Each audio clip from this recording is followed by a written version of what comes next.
لسه قدامي فلسطين ترى، يعني لا تتصور عبالك أنا العراق يدافع عن العراق، لا أنا أول الناس اللي يدافع على فلسطين العزيزة. يعني خلي ينتظرون الجاي كلش كبير.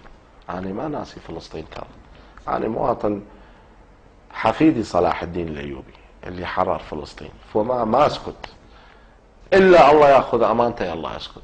يعني ما أسكت عن فلسطين واللي دا يجري عن فلسطين، لكنه محدد وقت مناسب في سبيل أحاسب ذول اليهود زين، وعلمهم من هو العربي ومن هو حفيد صلاح الدين.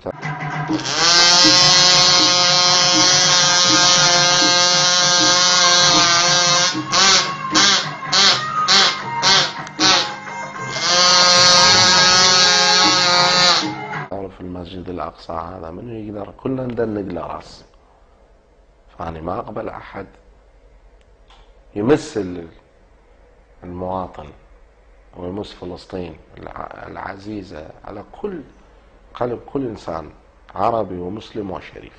هو اليهودي فد يوم لو مو جبان، هو لو مو جبان يسوي أعمال اللي شفتها هذه أعمال جبانة. فاليهودي لا تصور، هو لو سبع اليهودي كان ما استنجد بأمريكا، لكنه هم مو قد هذه الموضوع، مو قد هاي الشغلة. هم دا يحركون الأمريكان من خلال المبالغ الطائلة، ودا يأخذون دعم أيضا من عندهم. لكن أنت لا تذكر هذا الشيء، أنت اذكر أنه هل أحد ظهر من أحفاد صلاح الدين الأيوبي الحقيقيين وحكوا وياهم خلال هذه الفترة وما له علاقة بالسياسة؟ أنا كلامي مسموع أكثر، لأنه أنت تعرف أنا ما عندي ارتباطات حزبية أو سياسية في سبيل أحكي أو أورد كلام لأجل شيء ما. هم راح يتفاجئون بشيء واحد، أنه دكتور رشدي